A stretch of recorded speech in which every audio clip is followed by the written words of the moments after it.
नमस्कार दोस्तों, हमारे चैनल के अंदर आपका स्वागत है। दोस्तों, सबसे पहले तो सावन के पवित्र महीने की आपको हार्दिक शुभकामनाएं और साथ ही साथ दोस्तों कमेंट के अंदर जय भोलेनाथ जरूर लिखें ताकि भगवान भोलेनाथ के दरबार के अंदर आपकी हाजिरी लग जाए। दोस्तों, देवों के देव महादेव माने जाते हैं।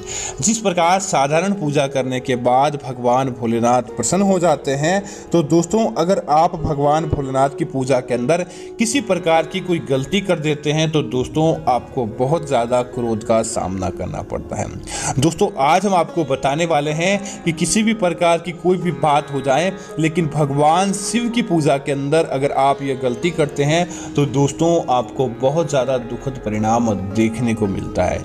इसीलिए इस बात का जरूर ध्यान रखें, अगर आप भगवान शिव की पूजा करने जा रहे होते हैं तो कुछ आप इन बातों का ध्यान जरूर रखें। दोस्तों, जैसे कि सबसे पहली बात, बिना नहाए धोए या बिना आप साफ मुख से आपको सुबह उठते ही किसी भी प्रकार के मुख से आपको भोलेनाथ के मंत्रों का जाप, बासी मुंह से अगर आप भोलेनाथ के मंत्रों का जाप करते हैं तो दोस्तों आपको पूजा का फल प्राप्त नहीं हो पाता है। इसीलिए जब आप स्नान आदि कुल्ला आदि कर लें और उसके बाद भोलेनाथ के मंत्रों का जाप करें, तब आपको शुभ फल की प्राप्ति होती है।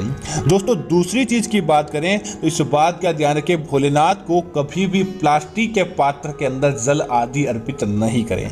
जब आप भोलेनाथ की पूजा करने वाले होते हैं तब आपको भगवान भोलेनाथ को तांबे, पीतल, स्टील, सोने या चांदी के बर्तनों के अंदर ही जल अभिषेक करना चाहिए। प्लास्टिक को अपने पास भी नहीं आने देने, था राहु और केतु का दोष आपको लग सकता है। दोस्तों, अगली चीज की बात करें तो दोस्तों भोलेनाथ को जो आप धूप दीप आदि करते हैं तो ध्यान रहे दोस्तों, दीपक कभी भी खंडित नहीं होना चाहिए।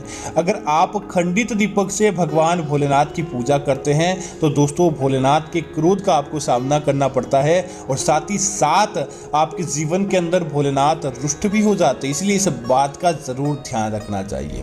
दोस्तों, भोलेनाथ की पूजा करते समय उनके शिवलिंग पर और उनकी तस्वीर पर बिना पुष्प चढ़ाए उनकी पूजा अधूरी मानी जाती है। और जैसा कि दोस्तों ज्ञात है कि सावन के पूरे महीने भगवान भोलेनाथ की पूजा होती है, तब इस बात का ध्यान रखें, भगवान भोलेनाथ की पूजा के अंदर कभी भी भूल कर भी बासी फूल नहीं चढ़ाएं।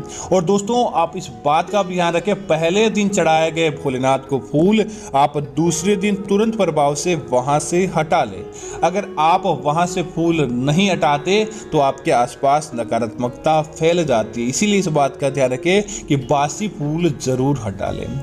दोस्तों, इसी तरह कई लोग घर के अंदर शिवलिंग को स्थापित करते हैं, लेकिन दोस्तों इस बात का जरूर ध्यान रखना चाहिए, जब आप अपने घर के अंदर शिवलिंग को स्थापित करने वाले होते हैं तो पहला तो तुलसी का पत्ता भूल कर भी आपको शिवलिंग पर नहीं रखना चाहिए। दूसरा दोस्तों, शिवलिंग पर आपको रोजाना जल अभिषेक करना चाहिए। बिना जल अभिषेक के शिवलिंग की पूजा अधूरी मानी जाती है और उसका परिणाम भी आपको नहीं मिलता है।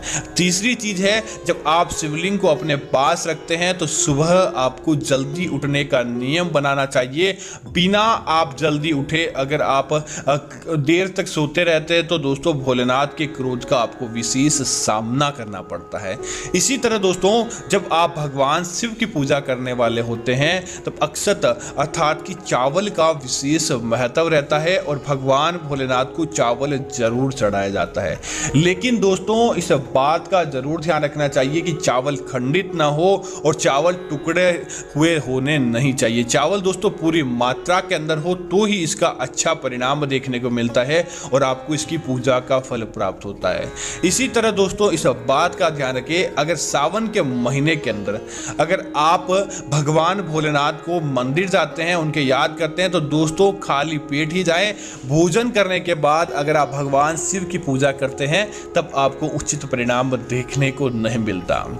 दोस्तों, अगर आप वैवाहिक जीवन के अंदर बंध चुके हैं, विवाहित है या फिर आप वैवाहिक जीवन के अंदर बंधना चाहते हैं तो दोस्तों इस बात का ध्यान रखें, भोलेनाथ की पूजा कभी भी काले वस्त्रों के अंदर नहीं करनी चाहिए। दोस्तों, भोलेनाथ की पूजा काले वस्त्रों के अंदर केवल मात्र अघोरी ही करते हैं, क्योंकि दोस्तों वह ब्रह्मचर्य का पालन करते हैं। उसके अलावा अगर आप साधारण जीवन वहन करते हैं तो आपको काले वस्त्रों के अंदर कभी भी भोलेनाथ की पूजा पूजा नहीं करनी चाहिए। इसी तरह दोस्तों जब आप भोलेनाथ की पूजा करते हैं दोस्तों, भगवान शिव को पशुओं का सहारक, पशुओं को बचाने वाला माना जाता है। और इस बात का जरूर ध्यान रखें, जब भी आप भोलेनाथ की पूजा करें अपने पास किसी भी प्रकार की चमड़े की चीज आप अपने पास नहीं रखें।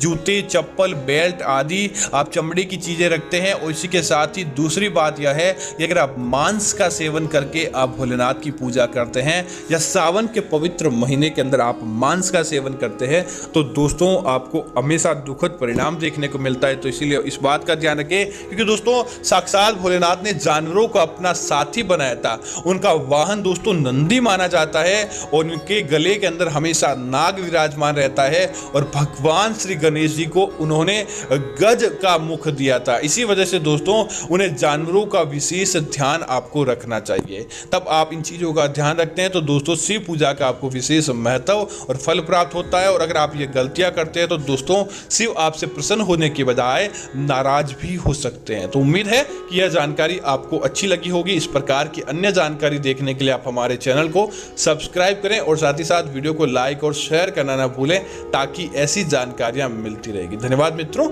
जय श्री राम मित्रों।